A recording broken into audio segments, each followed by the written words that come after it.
ng iyong mga salita, Panginoon. Dalayan ko ang iyong banal na Espiritu ay malayang kumilos sa bawat sa amin, Panginoon. Enable me, Lord. Kayo pong mabigay sa amin kalakasan, kalusugan, anointing, O God. I believe your word is blessed. And it has power, Lord, to transform people's lives, Panginoon. Pagpalain niyo po ang mga taong makikinig, maging mabuting lupa, Panginoon. At may encounter ka namin sa isang very special way, Lord. At katagpuin mo ang mga pangailangan namin spiritual ayon sa iyong kalooban, Panginoon. Lord, sawayin mo ang gawa ng kaaway sa aming kalagitnaan, Lord. And I pray for blessing upon blessing upon this place. This I pray in Jesus' name. Amen. Amen. Pagpapalan natin ang ating Panginoon. Sige po. Tayo po ay nasa series pa rin ng soul winning. So, who here will be hearing about one more soul for Jesus. Amen? Amen. So, sino po rito ang patuloy na nagdadala ng Ebanghelyo? Amen. Amen. Salamat po sa Panginoon. Sige po. Ang ating pong topic for today, ayan, thank you very much, Ate Jem. How to share the gospel simply. So, ang ating pong text ay Acts chapter 8, 26 to 40. Sige, basahin po muna. Tagalog ang aking Biblia. So, yung mga walang Bible, ibenta ang cellphone. Gawin mo ang Bible. I know your Bible is in your cellphone. Yung mga wala, secure your Bible. Okay. Acts chapter 8, 26 to 40. Basahin na po. Yun. Si Felipe at ang taga-Ethiopia. Isang anghel ng Panginoon ang nagsalita noon kay Felipe, pumunta ka sa daang patungo sa timog. Ito'y tumatahak sa ilang mula sa Jerusalem, papunta sa Gaza. Lumakad na siya at nasalubong niya sa daan ng isang hinukong taga-Ethiopia. Ito ang tagapamahalat ng lahat ng kayamanan ng Candace na reyna ng Ethiopia. Ang lalaking ito'y pumunta sa Jerusalem para sumamba. Napapauwi na siya, sakay ng kanyang karwahe, nakaupo siyang nagbabasa ng aklat ni Propeta Isaias. Sinabi ng Espiritu kay Felipe, lapitan mo ang karwahe niyon at sabayan mo. Patakbong lumapit si Felipe at narinig niyang binabasa ng Ginoo ang aklat ni Propeta Isaias. Nagtanong si Felipe, nauunawaan ba ninyo ang inyong binabasa? Paano ito maunawaan? Malibang may pagpaunawa nito sa akin. Sagot ng Ginoo. At inanyayahan niyang sumakay at maupo sa tabi niya si Felipe. Ang binabasa ng Ginoo ay ang bahagi ito ng kasulatan tulad ng tupang dinadala sa patayan at tulad ng korderong walang inig sa harap ng manggugupit. Gayon, hindi siya nagbuka ng kanyang bibig. Hinamak siya at pinagkaitan ng katarungan. Sino makapagsasabi ng kanyang angkan sapagkat kinitil ang kanyang buhay sa ibabaw ng lupa? Tinanong ng Ginoo si Felipe, sino ba ang tinutukoy dito ng propeta? Ang kanyang sarili ba o iba? Mula sa binasang ngayon, ipinaliwanag ni Felipe ang magandang balita tungkol kay Jesus. Samantalang naglalakbay sila, naparaan sila sa isang lugar na mayroong tubig. At sinabi ng Ginoo, hayo ng tubig, bakit hindi mo pa ako bautismuhan? Maaari kang bautismuhan kung buong puso ka ang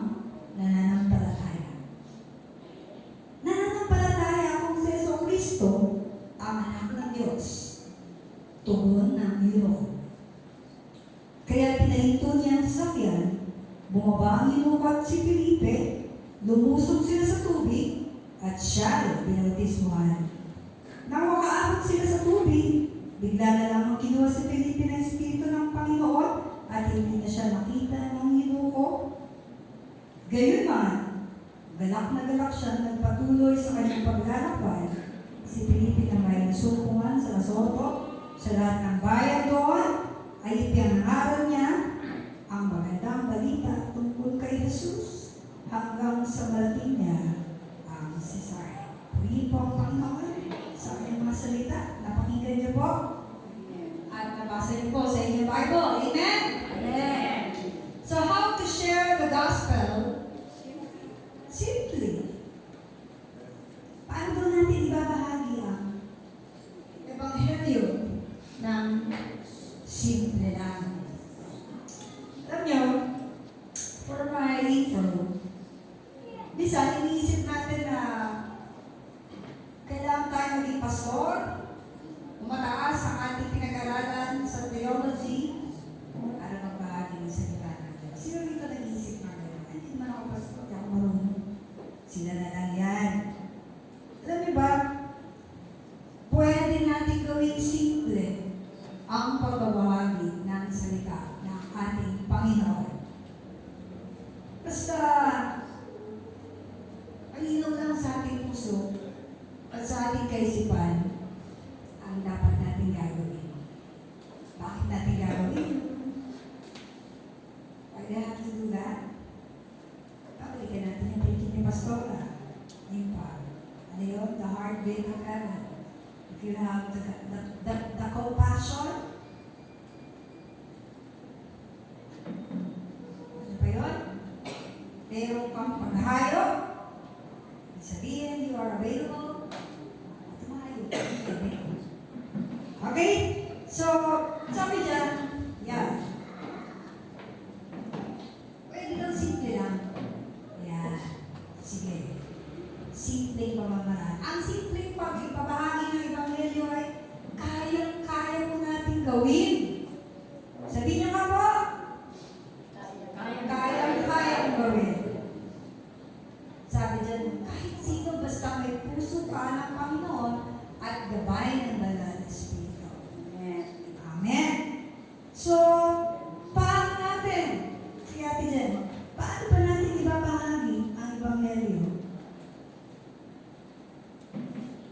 Sa simpleng pamamaraan pero makapangyarihan. Hindi pwedeng wala yung tuloy.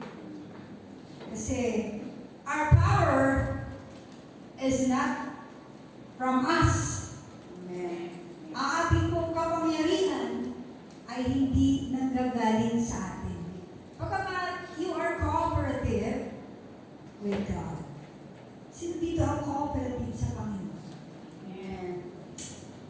They make themselves available. Napakalaki pong talent po yun. Ano di ba ang talent natin? Ha? Yung availability po ay napakalaking talent. Kahit 10 talento pang hindi sa atin ng Panginoon, kung hindi po tayo available, hindi po tayo pwedeng gamitin ng Panginoon. So, sino po ang available? Amen. Sino po ang gusto maging available? Amen. Amen. Praise God. So, sabi saan? Paano daw? Napakasimple lang. Number 1, makikita po natin yung binasa natin kanina. Sige, ate Jen. Saan ko preach ngayong taon na to? Kasi mabilis lang eh. Hindi pa ako masyado napapagod. Salamat sa Panginoon. Sabi dati, puro heavy doctor yung dala-dala natin dito. Ano talagang sobrang aral ang ginagawa namin, mga pastor. Salamat sa Lord. Pero talagang Matthew 11:28. Sabi niya, number 1, makinig sa libing ng banal na Espiritu. Listen to the Spirit's leading. Sabi ng verse 29, di ba? Sabi ito, matindi eh, yung parang na yun eh. Sabi doon,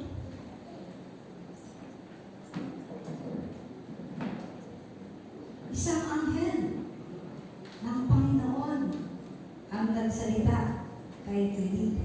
Sino na po ito nakakita ng anghel?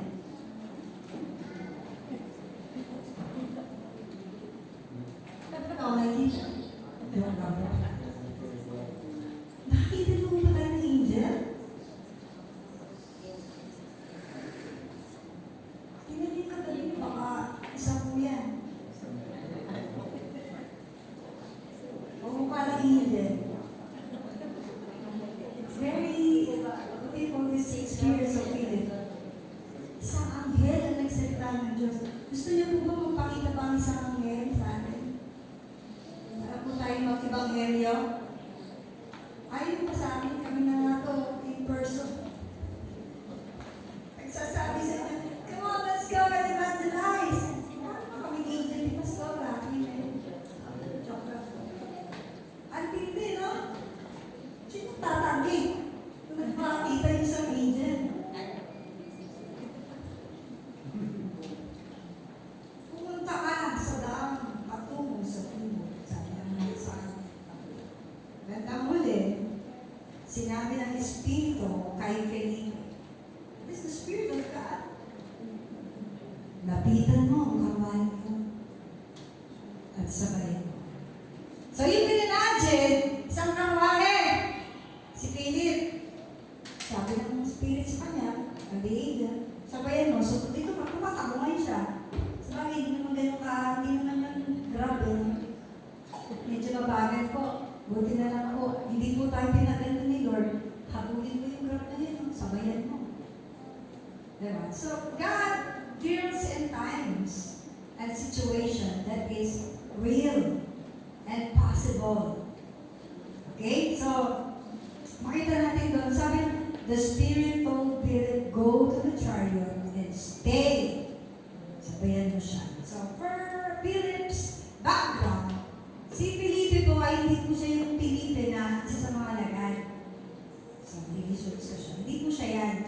Si Felipe po ay isa sa mga 7 deacon na pinili sa Acts chapter 6, verse 5. Ang ministry po ni Philip ay isang deacon, ano ba yung deacon sa Tagalog? Diakono, na tumutulong sa mga lagad ng Panginoon para mag-minister sa church. Physical. Sila yung nagbibigay ng pagkain sa mga byuda. May feeding program ang mga alagad noon. At kasama po si Philip doon. So, after Stephen's persecution, alam niyo naman nangyari kay Stephen, di ba? Oh. Siya po yung nagpunta sa Samaria para ipangaral ang mabuting balita. At di lang yun. Meron siyang gift of miracles. So, it's not only preaching, but he can perform miracles. So, hindi na pastor. Hindi po siya pastor. So, kilala po siya sa history kasi siya ang nagdala sa eunuch na ito na parang treasure ng reyna ng Candace. So, isa po siya opisyal. Parang taga-biyaya sa panahon natin ngayon. Later on in history, tinagurian si Philip na Philip the greatest evangelist or Philip the evangelist. So, sa po yan. So, si Philip. Pilipi din kasi yung isang alagad ng Panginoon. So, dito po, sa estratehiya ng pag-ebanghelyo, pagbabahagi ng salita ng Panginoon, napaka-importante yung makinig po tayo sa banal na Espiritu. You have to listen to the Spirit's voice. Because sometimes, we ended up frustrated and disappointed. Di ba, minsan nag-disappoint tayo ng share ng task. Kaya tao sa Espiritu, kaya ang Espiritu, wala namang problema yun eh. Ang tanong ko nga sa Espiritu ka ba? Ang Panginoon. So, hindi tayo nagsisimula ng isang gospel conversation o ng ebanghelyo na hindi tayo sensitive. Dapat po tayo maging sensitibo. No? So, hindi po tayo nag-uumpisa sa totoo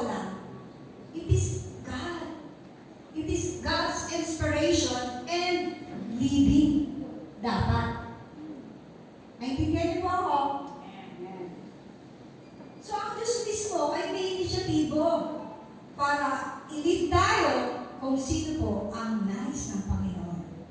Iligtas na for the moment. Ayos naman talaga ng Panginoon iligtas lahat. Pero God knows everything. So, importante po na tayo po'y sensitive sa leading ng Panginoon. Sabi, si Philip ay sensitibo sa udyok ng Espiritu. Siya ay sumunod lang sa bulong ng Espiritu ng Panginoon. At alam niyo kung pinasa po natin dito, God breaks the normal. Sabi, pumunta ka doon sa daan na yun, sa totoo, hindi na yung dinadaanan. Siguro tayo po sabihan, Lord, hindi dinadaanan yun. Pero wala siya reklamo. Basta sunod lang siya. Sabi, hindi na yung dinadaanan ng mga tao, pero doon ka dumaan. Ha? So, ang Diyos ay iba.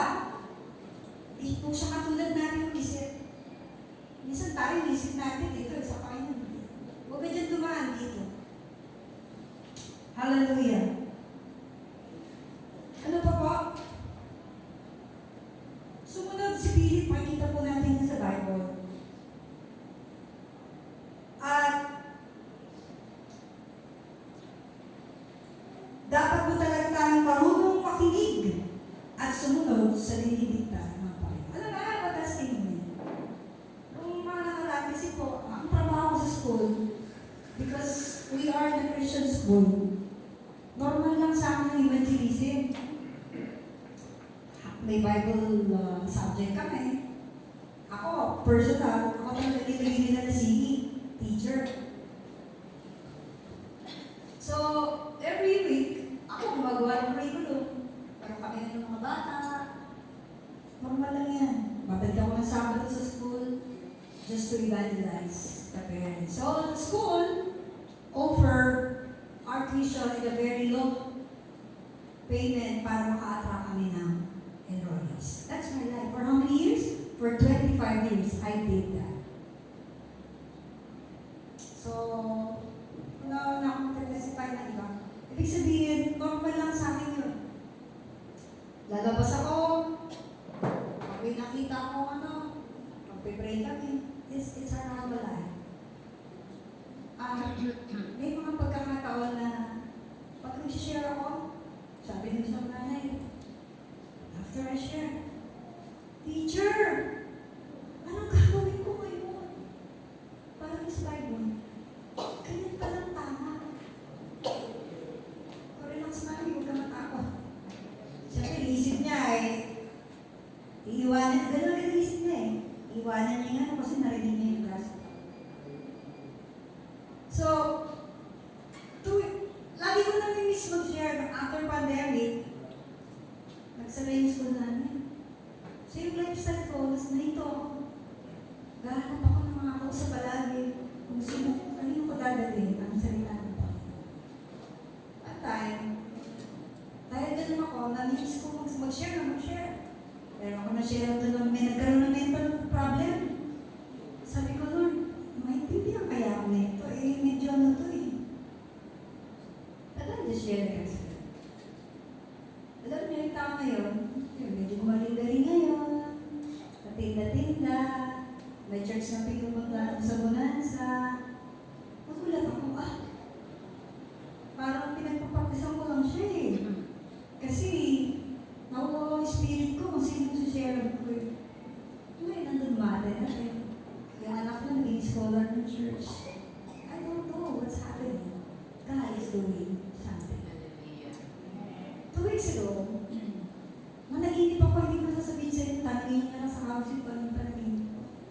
It's about evangelism. So I was moved again. By the Spirit, hindi pa nga nagluluto Hindi ako pakain. Sabi ko, saan kaya ako dadalhin ng tao? Pumunta ako sa bahay ng Ken ko. I shared to him the gospel.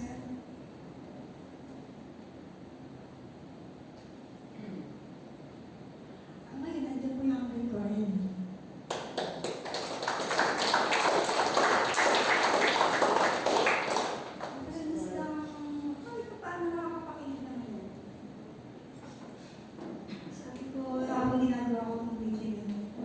Sorry, Lord, may mga time na I just do it with myself. parang nakaka-frustrate.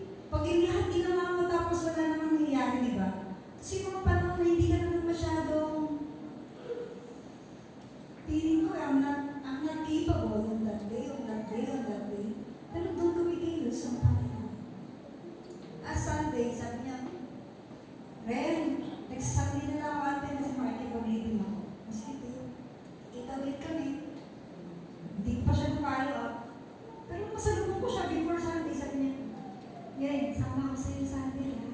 Oh, sige. Praise the Lord. Hallelujah. It's not my word. Praise Sunday is the Lord. Working for us. We just have to be available. Hindi ko naisip. Hindi pa ako nakakaluto. Bisa nawawala na lang ako yung nanay ko ni nanay. Purihin ang Panginoon. Sa kapurihan ng Panginoon Diyos. Amen. So we need to be very sensitive. Pala.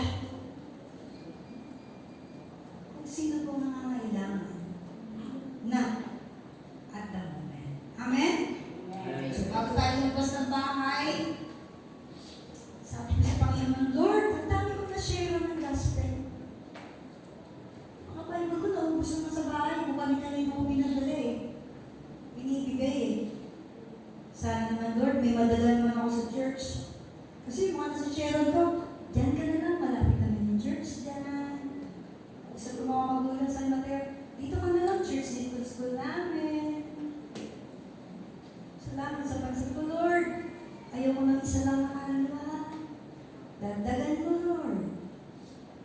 Purihin po ang Diyos. So, sabi niya, makinig po tayo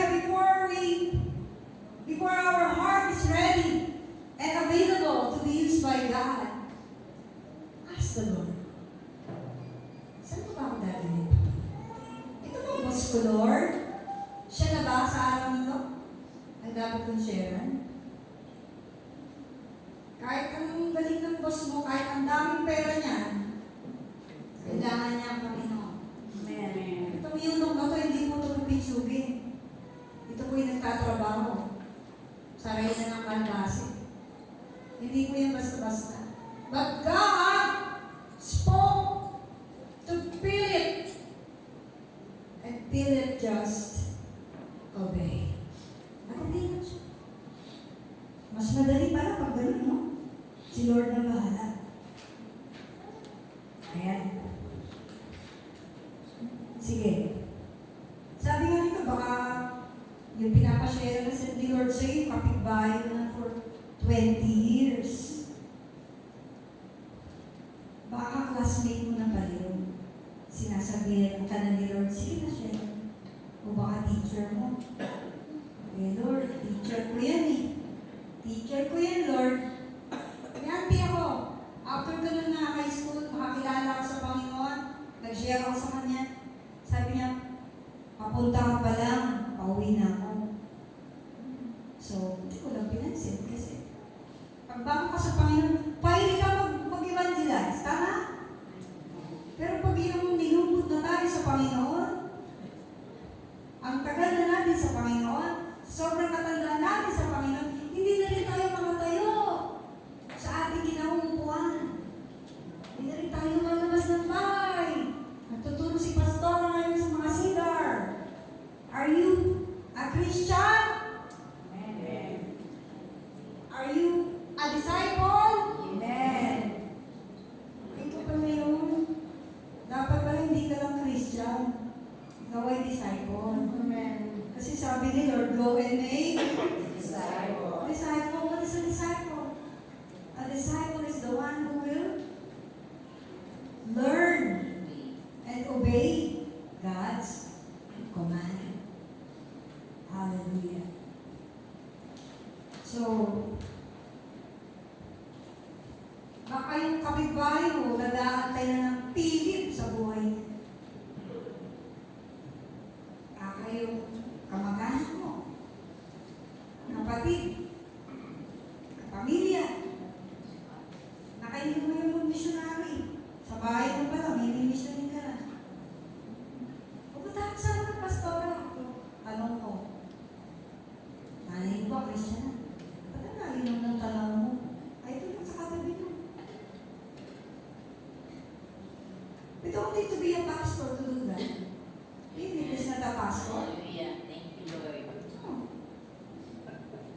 So number 2. Ate Jen, thank you very much. Magtanong at makinig. Let's start with questions and listening. So, siya sabay na niya, yung parahe. Kung saan natin yung eunuch. Anong sabi niya? Nagtanong po siya sa verse 13. Narinig niya kasi nagbabasa yung eunuch. Sabi, do you understand what you're reading? Naiintindihan niyo po ba ang binabasa? Ano po sagot? Ang eunuch. May Bible ba kayo? Sabi niya, maliban na may magpaliwanag sa akin. Sa alam maiintindihan ang kanyang binabasa. Alam niyo, sa pag-share ng gospel, hindi naman lahat tayo nagsasalita. Hindi lang tayo. Marunong din tayo dapat magtanong at makinig. Hindi siya agad nagturo ng tungkol sa Panginoon. Nagtanong siya, naiintindihan po ba yung binabasa? Sagot ng eunuch,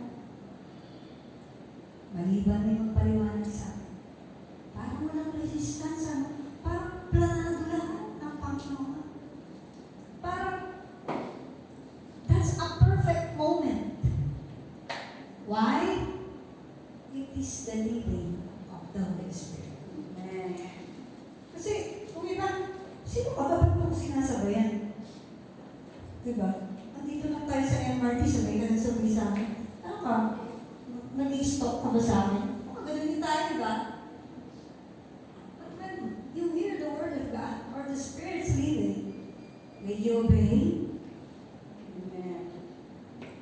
Walang resistance yung eunuch eh. Maliban ni paliwanag mo sa akin. So, ano nangyari? Wow! That's an opportunity. Alam niyo, nililig talaga ako ni Lord nung nakaraan. Hinahanap ko yung spiritual survey. Ginagamit ko kasi sa mga magulang yun eh. Kunwari, Mami, Friday, nag-visitation kami sa'yo, nakaskate ka na. Kasi dapat in a year, maubos namin yung listahan ng estudyante namin. That's our goal. Sige, teacher, ano mas nilalatin? Mga 10-11, so. Hindi naman namin itatawag pangkalihan. Ito yung visitation ng pangkalihan. Halatang-halata, magigikayo tayo eh. Ay, pagbibigyan kayo. So, spiritual survey. Nagsasurvey tayo. Sabat-sabat. Sa dulo, doon kami nagsishare ng gospel. At the end of the survey, siyempre nag-share ka na eh. Tatanggap sila sa Panginoon. Nag-request po pa kayo? Yes po. Depende po sa sitwasyon. So, we have to listen. Marunong tayo makinig, magtanong, mag-inquire, kaya mo siya magsalita. Ano ba ang konsepto ninyo tungkol sa langit? Naniniwala mo ba kayo sa langit? Ano yung mga katabi?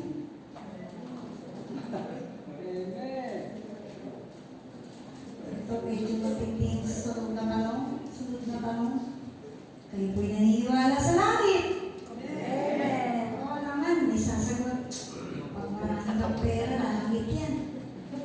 Paldo-paldo, kakuha ko lang ng SS ko. Masaya ang mga senior. It's langit. Sunod na tanong. Meron pa kayong concept? Sino ang pupunta sa langit? Ganyan ang tanong. Ay, naku, walang nakakaalam dyan. Pag namatay ka lang, saka mo lang malalaman kung saan ka pupunta. Oops! Sige, pero huwag ka maingit. Ayan, tulad siya. Sige po. Sulat mo yung sagot niya. That is my survey. Ganyan kami mag-survey. Next question po. Naniniwala ba tayo na may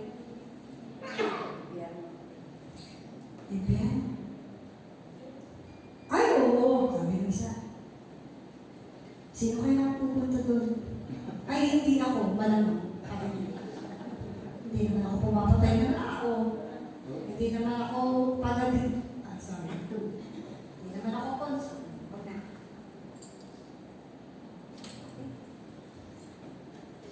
Ganun. Dapat marunong tayo makinig. Magtanong para alam mo saan ka papasok. Parang doktor lang. Ano ba masakit sa'yo? Galing ako kanina sa atin eh. Palibreng medical ni Maa sa Fortune. Sabi ko, Lord, pag ito umabot sa akin, wala ko to, kahit nakuha ka na ako. Hindi tayo magbibigay ng gamot kung tayo doktor na hindi natin alam kung anong sakit niya. Huwag ka mag-reseta ng ganito. Masakit ang ulo niya, ang reseta ni doktor. Sakit sa paa ang reseta. Hindi bagay. Ganun din sa pag-ibang mundo. Hanapin mo kung saan ka dadalhin ng Panginoon. Hindi ako naniniwala may Diyos. Oh, so, you believe in God? No. It's okay. Huwag mo nang relax lang. So we have to listen. Hindi lang tayo nagsasalita kapag tayo po ay nag-iipakil. Yeah, pag napagod dyan, ikaw naman. Alam niyo, nakita ko isang insight dito sa binasa natin. Sabi ng Bible, ang lalaking ito ay galing sa Jerusalem upang sumunod. Therefore, he is a God-fearing man. In fact, he is also religious. Diba? Kasi may sinishare ako na Christian naman siya. Magpapasal tayo sa inyo. Sige dito. So I encourage her. Kasi kamag-anak ko. Ay naku ate, hindi ako makikinig. Bakit? Sarado yan. Meron na agad tayong ano? Meron na agad tayong, ang tawag ba doon? Ang tawag doon? Conclusion? Judgment? Sabi ko, wala naman imposible sa Panginoon. Ito nga, religious eh. Kagagaling yan sa Jerusalem. Yung yun na para sumamba. O bakit gusto ng Panginoon? Puntahan siya ni Philip.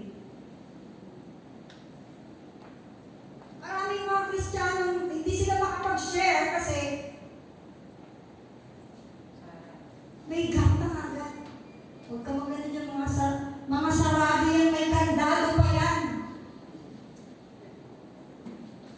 Buti na lang, may susi si San Pedro. May pag-asa. Sometimes gano'n tayo eh. Diba? Meron na agad tayong, ako yung mga yan, mayayaman na. Tama, mayaman. Kahit anong yaman niya, kahit si Pangulong Ferdinand Marcos pa yan, nakakailangan niya ng gospel. Kahit si Mayor pa yan, kausap mo, anong mayroon ka na wala siya?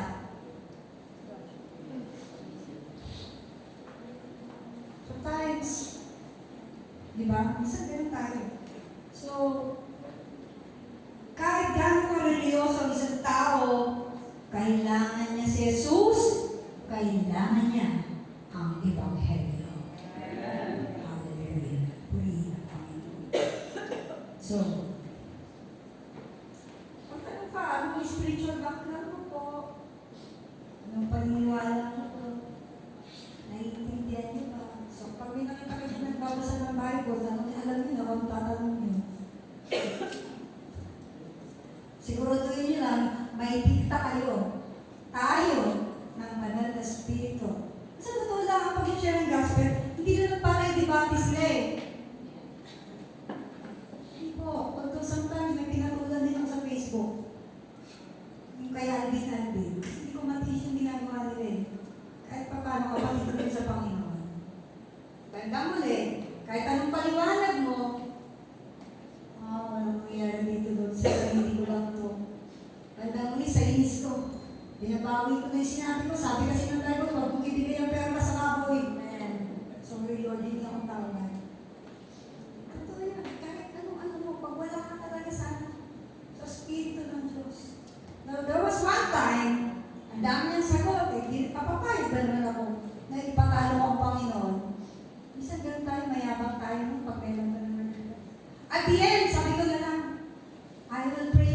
parang nanahimik. Hindi lang pala kayo naman yan. Ipag-pray ko siya. Hindi ako naniniwala sa iyo. LGBTQ siya eh. Ang Diyos nyo, ganito ang Diyos nyo. Hindi ko dinifend. Sabi ko lang, I will pray for you. Parang nakita ko siya sa personal. Kumalma siya. Natigil yung war namin dalawa. Kasi kahit ano sabi ko, ganito. Tinatanggap eh. Okay. So I start praying for the LGBTQ community. Yun na lang muna. Okay? Hallelujah. Okay? Sumunod po. Maraming paraan. Sige, Ate Jen, pinasingin ko sa'yo. Alam niyo, maraming paraan ng evangelism. Alam niyo yung one verse evangelism? Yung pinabaliktad. Yung one verse evangelism. Sumunod, yung color coding, inaral natin. Do you remember? Bracelet. Gawa tayo ng bracelet. Yes. The ABC of salvation. Who knows the ABC of salvation? Parang ano lang yan, parang stab-strap. Dream, believe, survive. Accept. Yung mga verses lang. Believe. Yung mga verses. Confess. That's it. Napakasimple. Yung spiritual survey, sinasabi ko. Yung crosstalk na pinibigyan natin. Do you remember that? Etc. Etc. Pero, kahit alin pa dyan ang gamitin natin, kung wala tayong gabay ng banal na spirito, we will end up. Kung baga sa business, hindi ako bumenta, walang kita. Ilang kaluluwa ba ang kailangan kong share sa araw ng Panginoon? Sabi ni Pastora, just one more soul a year for each one of you. The heaven is rejoicing over one soul. So do not underestimate it. Okay? So makinig po tayo sa salita ng mga Espiritu. Hindi ko sinasabi hindi po yan epektibo. Kasi sa amin pinag-aralan ni Ate Becca sa School of Evangelism noong araw, sa dami yun, na tinuro sa amin, ilan lang ang naging mga epektibo ayon sa akin karanasan. Okay, number 3. Number 3, Ate Jen, mag-focus kay Jesus at sa kaligtasan. Alam niyo, our testimony is a big help, but it is not the central focus of sharing the gospel. Dapat nakapokus pa rin tayo sa Panginoon. Diba? At sa evangelism, hindi ako, hindi ang karanasan ko, although it helps, not our church, not our programs, although we sometimes need to promote. Pero ang evangelismo ko, nakasentro sa ating Panginoon. Kung baga sa stage, ang spotlight, nakasentro sa Panginoon. Sa Kanya. Sa Kanyang pagliligtas, kung anong Kanyang ginawa, at kung anong Kanyang gagawin pa. Gamitin natin yung mga simple pattern. Number 1, Ate Jen, number 1 is God's love. Ayan. What is God's love? Alam na lang po natin yan. Gaya na lamang ang pag-ibig ng Diyos sa sanlibutan, binigay niya ang kanyang bugtong na anak upang ang sino nung sa kanya sumampalataya ay hindi mapahamak, kundi magkaroon ng buhay na walang hanggan. Oops! Wait lang. Ang sabi ng marami ngayon, ang Diyos ay pag-ibig.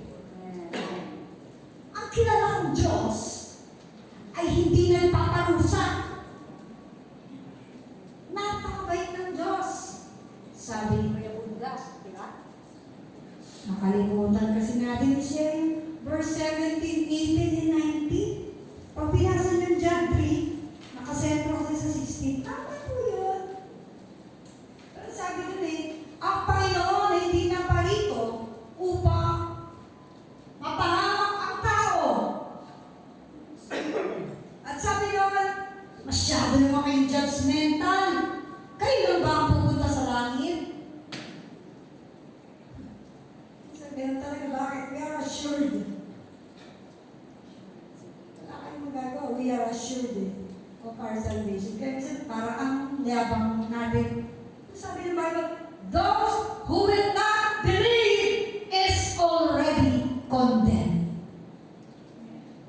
being judgmental. Sabi ng Bible yun, hindi po ako magsabi.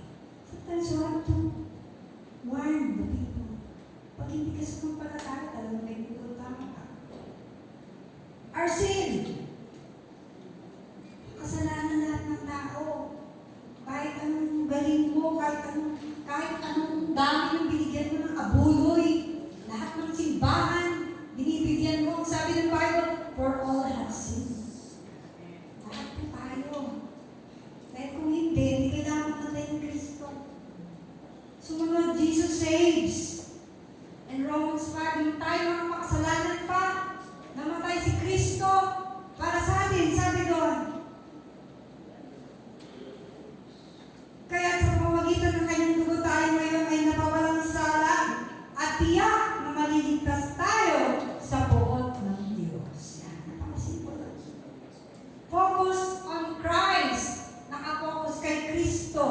Sino siya? He is mighty to save. Na walang pangalan sa silong ng langit na sukat ikaligtas ng tao.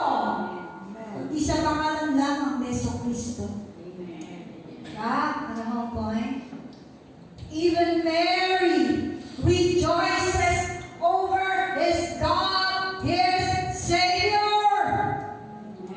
She is not the way, the truth, and the life. Who is the way? Only Jesus Christ. Amen. So focus sa Panginoon. Basta nga si Mary, she is blessed. She is very blessed. She is loved. She's a believer, just like you and me, who needed a Savior. Hallelujah. Praise God. Ano pa po? Number 4, our response. So dapat may response po tayo. Ang sabi ng Romans 10:9. Ano sabi ng Romans 10:9? Masyado pong sikat yan sa mga nag-evangelize. Ano sabi ng Romans 10:9? Sino nakakabisado? Sige nga po, Sister Pe. Sapagkat may pahahayag mo sa pamamagitan ng iyong bibig, si Jesus na Panginoon at sasampalataya ka sa iyong puso na binuhay siyang muli ng Diyos mula sa mga patay ay maliligtas ka. Yan. So, kinakailangan may response yung tao. Kung ipapahayag ng iyong labi, malaking bagay pala yun. Sabi, tanggapin na natin ng Panginoon. Sige, sabi ni Pastor, Lord, sabi mo, yan na lumalabas. Kung ipapahayag ng iyong labi, na si Jesus ang Panginoon, sasampalataya ka ng buong puso, na siya'y binuhay ng Diyos, maliligtas ka. Sinabi po yun ng Yuno kanina. Alam niyo, grabe yung kanilang sharing. Sinabi niya ang tungkol sa Panginoon. Nabasa ko kanina, di po ba? At sabi doon, yung kanilang sharing, matapos nila yung module 1, malamang, pastora. Kasi nakakita na ng ilog. Anong sabi ng Yuno? May tubig na. Baka pwedeng bautisman na. Grabe ito si Philip, no? Sobrang puspos ng banal na spirito. Natapos na yung module 1, nakaabot sila dyan sa water baptism. Hallelujah. Ang bilis. Pagka pala banal na spirito kasama mo, wala kang effort. Hindi, sige na magpabaptize ka na, may baptism kami sa outing. Hindi siya mismo. Baptisman mo na ako. Hallelujah. Praise God. Grabe. Purihin ng Panginoon. We need to be spirit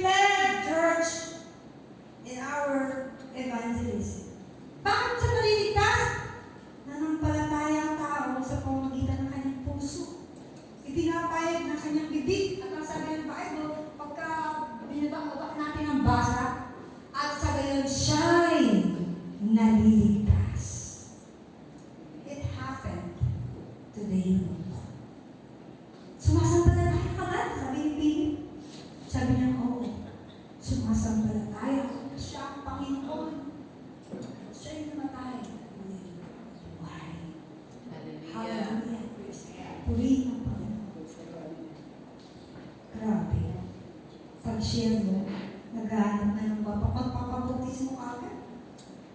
Hindi na po. So yan po. Yan. For my conclusion. Sige, yan. Sabi niya, we need to obey. Sumunod po tayo sa leading ng Banal na Espiritu. Kapag tayo na-share, at may balak po tayo, matututo tayo makinig sa kanila, magtanong, di ba? Huwag masyadong sa ikaw lahat, nagsasalita. Listen to them. So that you know when and how to get there. Hallelujah. Nakasentro ang mensahe natin sa Panginoon Jesus. Sumunod natin dyan. Because we've been din, natama mo ba? Yung muli. Okay lang, balik tayo din natin dyan. Ayan. Okay. Yung balik na tayo.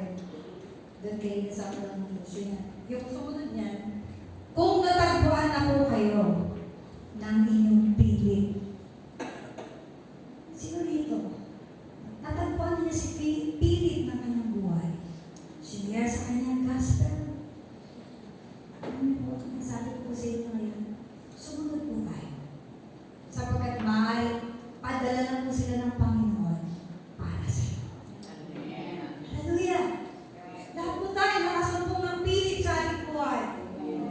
Well, first time I heard the gospel. Hallelujah. Hallelujah. At kung ikaw naman, si Philip, tinatawag ka ni Lord sa isang karwahe. Dito ka sabay. Sabayin mo siya sandali. Ganito siya eh. Pag mayroong pagkakataon, saka ko ipasa ang gospel. So it's very important that we are sensitive enough. Tayo ba'y willing sumunod sa Panginoon? Hindi kailangan maging pastor. Basic lang to. Simple lang. Pakawalan mo. Basta nasa timing na ng Panginoon. And let the Holy Spirit do its work. Hallelujah. Tumayo po tayo lahat.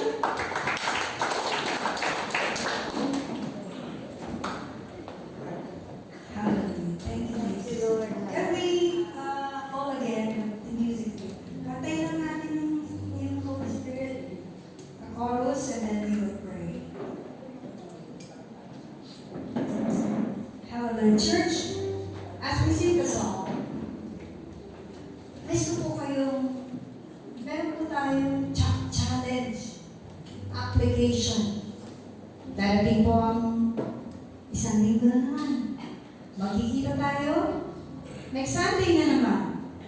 Magsasama po kayo dahil puro ganito ang mensahe natin sa loob ng isang taon. Kung hindi po natin gagawin, hindi natin magagawin. If you will not start your life as Philip, masarap po maging Philip. Masarap. There is something that, alam mo, lumalakas ka sa Panginoon. Dahil alam mo, nagiging bahagi ka ng pagkaani ng kaluluwa ng Panginoon. Hallelujah. Be a Philip. Let us praise God this morning that we should be guided by the Holy Spirit. Lord, sino ang soul na lalapitan ko? Sino ang soul na dapat ko ipag-pray? And if you are that eunuch, dinadala ka ng Panginoon. Ginamit ang isang tao para makakilala at kilalanin mo ang Panginoon. Kapatid, in-encourage kita, Diyos ang may gusto na. Instrumento lang sila. Ako, ang bawat sarili. Maging sensitibo po tayo. Iniimbita ka ng kapatid mo, iniimbita ka ng kabaganan mo, iniimbita ka ng kaibigan mo. Isa lang ang gusto ng Diyos. Walang mata sa ating lahat. Hallelujah. Come, come, Holy Spirit, fall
Espiritu.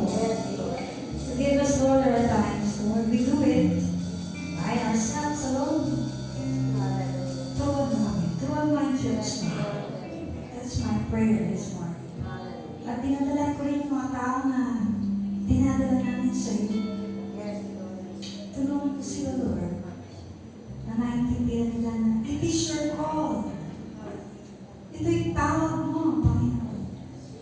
Sapagkat nagmamahal ka, sabi ng Bible, Lord, ayaw mo na mapahama kami. Kaya, Lord, gumagamit ka ng mga tao.